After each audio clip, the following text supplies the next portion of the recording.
Assalamualaikum warahmatullahi wabarakatuh.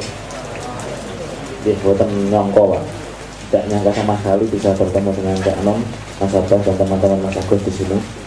Sebenarnya saya kesini tidak untuk di depan Pak, pengen yang dulu loh. Saya rencang-rencang itu tak rombongan dan gur apa gimana iya sarang-sarang. Ini ceritanya cuma sedikit saja bahwa ngobrol-ngobrol bahwa dulu itu ceritanya saya cuma kepengen sekedar sawong ke tempatnya Mas Abrang di Kadipiro, terus nyambung ternyata sampai sekarang udah sampai 1,5 tahun lebih di Mas Abrang gitu. Terus sampai sekarang kita ada kegiatan namanya kampus sawah Bapak Ibu sekalian. Kalau tadi ada UGM, di sana ada kampus sawah. Jadi itu program pertama itu rektornya Bu Yuni itu rektor di kampus sawah. Jadi ya sok-sok ngampus barang tapi ya emang kampusnya yang sawah Mas Abrang. Konsepnya pun nggih ngapa jenenge karena latar belakangnya adalah semakin lama semakin tidak tambah banyak tapi tambah sedikit petani yang ada dan mau berkecimpung di pertanian. Anak-anak kecil, pemuda sudah jarang ke pertanian. Kalau pun ada mereka cuman pertanian yang lebih semakin gak jelas arahnya, rezekinya tok dan sebagainya. Tidak ada unsur sosial budaya, yang ada cuman produktivitas sesaat. Ini menjadi kekhawatiran 5 tahun atau 10 tahun depan nanti pertanyaan seperti apa Mas Abang. Mungkin itu sehingga berproses ada pendidikan untuk anak-anak kecil, ada sosial budaya dan sebagainya. Mungkin singkat kata itu dulu, nanti kita bisa lebih jauh lagi. Untuk saya mohon maaf ya ada kurang. Assalamualaikum warahmatullahi wabarakatuh. Mbak Yuni sebagai rektor kampus apa harus menambah sesuatu ini juga kalau perlu memperkenalkan ya. Kampus sawah itu perlu, itu bukan nanya kalau perlu, itu perlu. Kampus sawah itu apa wae itu? Kok ada ono kampus sawah bedane karo memang belum pernah ada sebelum ini pendidikan seperti itu. Mohon dijelaskan. Assalamualaikum warahmatullahi wabarakatuh. Nama saya Yuni. Sebenarnya saya malu kalau dibilang rektor di sini. Soalnya saya nggak pernah sekolah sama sekali. SD saja nggak lulus saya. Jadi malu kalau bilang rektor gitu ya. Saya mau nambahin sedikit tentang kampus sawah. Sebenarnya ini tuh lahan untuk kami juga tuh lahan untuk pemuda-pemuda, untuk generasi ke depan supaya bisa lebih ramah lingkungan. Karena kita juga prihatin melihat hampir semua pertanian dan semua petani di wilayah kami menggunakan kimia. Dan kita berusaha untuk mengubah kebiasaan itu menjadi back to natural lagi. Jadi kita pengen kembali ke alam lagi. Kita menggunakan bahan-bahan organik untuk pertanian kami. Dan sebenarnya kampus sawah itu apa sih gitu. Tadi Mas Abrang bilang seperti itu. Sebelumnya sudah pernah ada atau belum? Dulu pernah sebelum kampus sawah itu ada SLPTT. Jadi pendidikan pertanian untuk anak-anak sekolah dari usia PAUD sampai SMA. Kita berusaha untuk mengajak mereka cinta pertanian lagi sehingga kedepannya nanti mereka tidak melupakan pertanian karena mereka juga hidup, mereka makan dan mereka bisa sampai sekarang dari hasil pertanian. Jadi mungkin itu dulu. Tapi yang paling utama kita juga membuka forum bagi teman-teman sekalian yang pengen bergabung pada kami. Silahkan singgah atau paling nggak mampir-mampir ke tempat kami. Tempatnya di Jepara, Desa Karangrandu. Di sana nanti kita akan belajar bareng. Kita nggak sok menggurui atau apa. Kita sama-sama dari awal kita belajar dari nol. Terima kasih. Assalamualaikum warahmatullahi wabarakatuh. Waalaikumsalam. Mas Kavi tolong ditambahkan beberapa hal mungkin karena tadi ada pengakuan dari Mbak Yuni yang mengatakan bahwa SD itu tidak lulus. Saya setuju itu. Sekolah dasar memang nggak lulus, tapi kalau siswanya itu yang lulus. Mas Kavi tolong nanti menjelaskan karena ada beberapa kegiatan yang tidak hanya sekedar di wilayah pendidikan ya, tetapi juga ada di wilayah kebudayaan dan sosial, terus ada aspek sosialnya yang tadi seperti disinggung oleh Mas Abrang. Siapa tahu itu bisa menjadi inspirasi dan menjadi persambungan baru lagi kepada teman-teman Maya yang ada di sini. Itu Mas, bangga Mas. Oke, jadi pada prinsipnya dulu teman-teman Leto datang ke sana sebagai trigger. Jadi saya pembuka awal untuk proses lebih lanjut. Dulu itu betapa sulitnya kami Bapak Ibu sekalian. Jadi di diremehkan di apapun, karena memang konsepnya kita juga melakukan lah sampai itu tempat juga mantau basah-basahan. Niatnya cuman gue sekedar bagaimana mendukung sektor pertanian dengan segala bentuk kreativitasnya. Di sana ada kalau di sini ada sego kucing Mas Agus, di sana ada nama sego bentel Pak. Sego bentel itu makan di sawah dengan godong jati. Itu salah satu aspek budaya ini pun. Jadi mengangkat kembali budaya-budaya lokal yang sempat tidak ada. Kemudian di sana juga ada proses-prosesi semacam kegiatan yang kami namakan tiap tahun adalah namanya jumbuh pantun. Jadi kalau di tempat lain mungkin panen raya, tapi kalau kami namanya jumbuh pantun. Jadi proses di mana ada kegiatan yang diawali tahun 2010 oleh Mas Abang dan teman-teman Leto untuk membuat event event budaya yang juga ada proses angkring budaya di sana. Itu apa Mas jumbuh pantun ini? Jumbuh pantun adalah sebuah proses atau wasabra, proses untuk lebih memaknai arti penting tentang panen raya, sehingga panen itu betul-betul rasa hikmat, jumbuh cocok karo tenaga nih. Selama ini kan kita jarang melihat petani itu lebih banyak bersyukur tentang pertanian dan sebagainya. Itu dulu Mas. Ada pengalaman unik Mas. Aku waktu itu juga berada di sana ya teman-teman. Tapi kalau saya yang cerita kayaknya kurang asik ini. Ada proses obor-obor yang kemudian mati lampu, terus kemudian sempat disalahpahami juga itu Pak Indi waktu itu. Sabotase ya. Gitu. Disabotase dan delok obor-obor dari. Nanti Mas Kavi bisa menjelaskan. Terus kemudian ketika di acara jumbuh pantun itu ya ada angkring budaya, itu ada hal-hal menarik apa yang bisa di-share ke teman-teman di sini. Itu sudah ngantuk Mas. Jadi sampai cerita serius-serius tambah ngantuk. Iya. Gitu. Fun we. Moga Mas Kavi. Jadi biar ini kayak misteri Pak itu. Jadi saya tidak tahu. Tiba-tiba waktu itu namanya kegiatan obor-obor. Obor-obor itu yo bawa obor keliling kampung sambil sholawatan. Kui mulai maghrib, mulai acara lampu mati sampai berakhir acara 1 detik lampu murid meneh. Jadi itu yo kebetulan yang memang sengaja akhirnya menunjukkan perspektif bahwa kui sabotase dari pemerintah desa ben do nonton obor-obor dari pas non TV. Terus yang kedua ada proses yang unik juga di sana 3 hari itu ada proses-proses kegiatan. Itu juga tiap kegiatan itu ya udah terus soalnya nih, tapi pas waktu Mas Sabang manggung itu tidak hujan dan sebagainya. Itu juga proses-proses unik yang terjadi di sana. Jadi akeh Mas, cuman yo suwe. Nggih.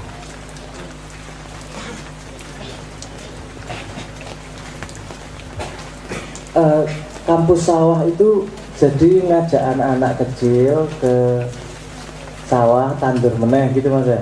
Atau Tidak hanya itu Mas. Jadi mereka juga sakar PD Mas. Jadi tidak ada kurikulum yang betul-betul dari siapa, tidak, kita mencari sendiri, teman-teman anak juga mencari sendiri. Sakar belajar, yang penting mereka lebih cinta kepada pertanian. Nah kalau katanya tadi belajar bertani organik, belajarnya dari mana itu Mas?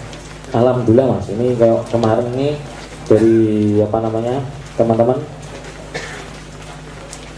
dikirim ke Sukabumi dari Cak Non, kemudian Mas Abra, Mas Agus, 6 orang ke sana lewat Pak Franky di Indofood, dan alhamdulillah sekarang jadi praktek ya Mas Abra. Nah aku malah ngerti sih prakteknya terusannya gitu. Mungkin update Mas. Moga-moga Mas, dijelaskan sih Mas. Lah wong nembe ame Mas. Hasil dari ilmu kemarin ke Sukabumi itu loh, setelah dipraktekkan ada istana kompos, ada beberapa hal yang tadi sempat diceritakan teman-teman ketika sebelum di panggung itu, cerita kewe atau rektornya itu belajar apa saja, yang dipraktekannya apa saja dan sudah sejauh mana, kan biar sharing dari teman-teman juga punya pandangan tentang perkembangan. Atau yang datang ke Sukabumi waktu itu siapa? Didi ada nggak Didi? Didi ada. Pemugawai Didi.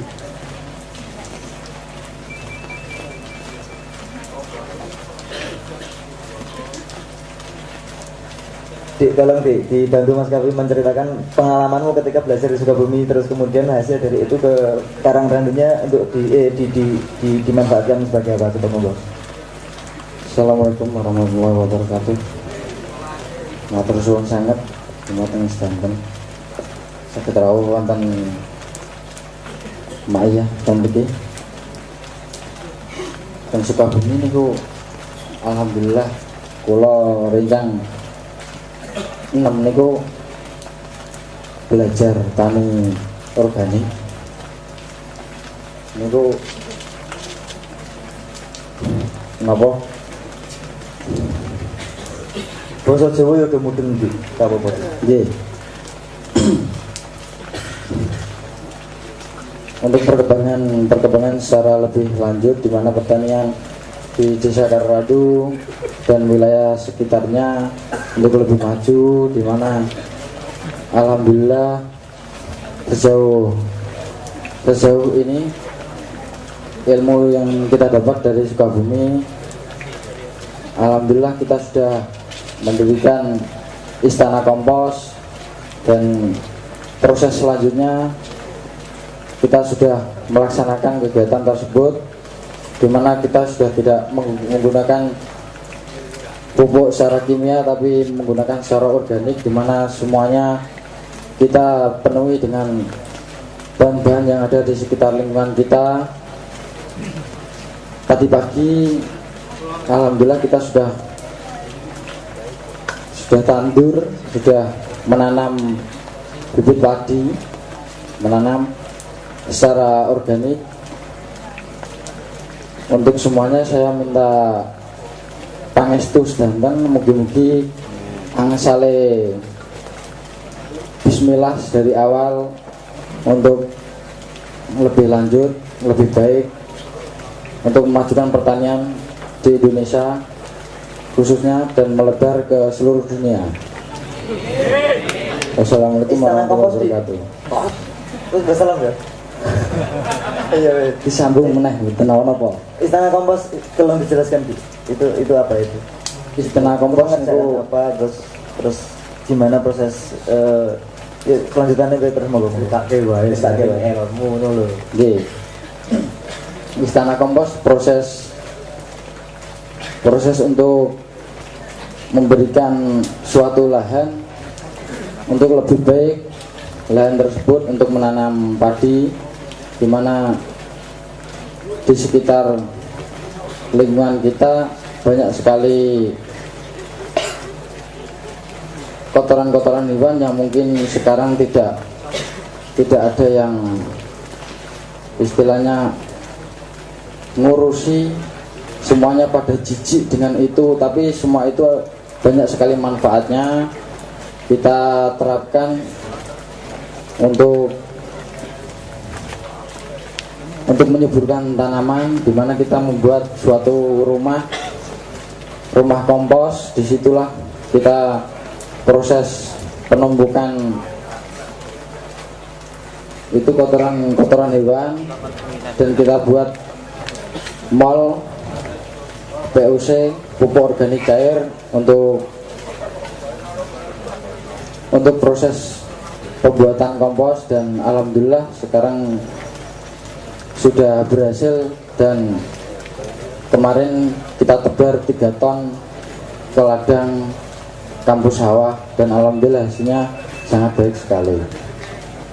Mungkin saya sedikit bercerita, saya sudah lama sudah lebih jauh dari 1,5 tahun saya sering ngobrol dengan Pak Franky, dengan Pak Giono tentang pertanian di Indonesia. Bagaimana sebenarnya pupuk itu tidak harus kimia, bahwa kebutuhan pupuk itu damen sing apa sebenarnya orang kanggo itu bisa dibikin pupuk untuk menyediakan natriumnya, kotoran hewan, ada enzim untuk tanah. Misalnya wereng, kata ini cerita Pak Franky sama dulu, wereng itu sekarang menghadapinya dengan bahan kimia, yang nanti bahan kimia efeknya justru mematikan natural predatornya, yang ngelawan dia secara natural. Pak Franky pernah cerita, sebenarnya kalau nggak dibunuh itu ada sejenis kupu-kupu yang dia hanya terbangnya sekitar 3-10 meter, 5-10 meter dari tempatnya dia kepompong itu, terbangnya hanya bisa sejauh itu. Tapi kalau ada kupu-kupu itu, wereng nggak mungkin datang karena baunya tidak disukai wereng. Nah, itu tidak dilestarikan karena kurang instan dan itu tidak menguntungkan untuk industri pupuk. Nah makanya itu hal yang sangat memprihatinkan. Nah, dari banyak gagasan, banyak diskusi, banyak mengumpulkan informasi, terus akhirnya terkumpul teori-teori, terkumpul informasi-informasi, sehingga saya sangat senang dari diskusi sepanjang itu akhirnya ada aplikasinya dengan sedulur-sedulur di Karangrandu, dan semoga saya harap hasilnya terlihat bahwa hasil organik itu bisa jauh lebih baik daripada yang artifisial, daripada yang kimiawi, dan semoga bisa diikuti oleh semua tempat di Indonesia. Karena kalau tanah diberi bahan-bahan kimia itu seperti badan yang didoping terus, doping ya kuat, neng petang dino ambruk, 5 dino ambruk. Sementara kalau tanah yo dikai waktu istirahat, tanah juga dipijeti, tanah yo diterapi, dikai balsem, contohnya seperti itu. Badan pun butuh di maintain kan, jadi tanah juga butuh di maintain. Semua kalau kita di Mayah percaya bahwa Gusti Allah sudah menyediakan semuanya, keseimbangan alam itu sudah tersedia. Kenapa kita harus golek-golek sing ra cetha?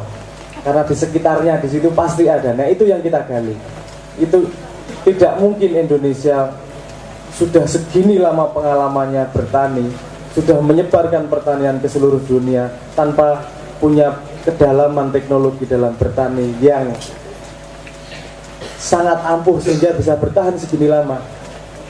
Maksudnya ini kita ratusan tahun loh bertani tanpa tanahnya berkurang humusnya, tanpa menjadi tanduh, tanpa apa-apa. Beda dengan sekarang, tanahnya satu rotasi enggak ada kasih pupuk, lemah tanahnya, atau wes raiso urip meneh, dan itu membuat para petani tergantung dengan produk pupuk. Nah itu yang pengen kita lepaskan. Kita pengen mandiri. Kita mulai dari pertanian. Kita selain teknik pertaniannya juga, ini Mas Kavi dan teman-teman mulai membudayakan bertani. Cah cilik-cilik ya dijak bertani, funnya bertani itu seperti apa. Dan yang satu yang agak sulit tuh, ya bukan agak sulit, mungkin PR yang agak panjang, menumbuhkan percaya diri para petani bahwa pekerjaan petani itu bukan pekerjaan yang rendah. Pekerjaan bertani itu adalah pekerjaan yang mulia. Dan ini PR yang berikutnya mungkin Mas Kavi ya. Ada yang mau ditambahkan? Jadi kalau di sini saya amati banyak yang muda-muda gitu. Mungkin ini kalau yang petani porak nih. Yang templiki ini kebanyakan petani, apakah kebanyakan yang non petani? Anak petani teman-teman, betul nggih. Jadi nih 5 tahun ke depan nek tak ono sing jegur sawah njuk pripun mangke? Mangan apa? Itulah yang kita coba kembangkan, bahwa kami walaupun masih muda di sini, Mas Didik itu juga masih single, Mbak Yuni juga masih single.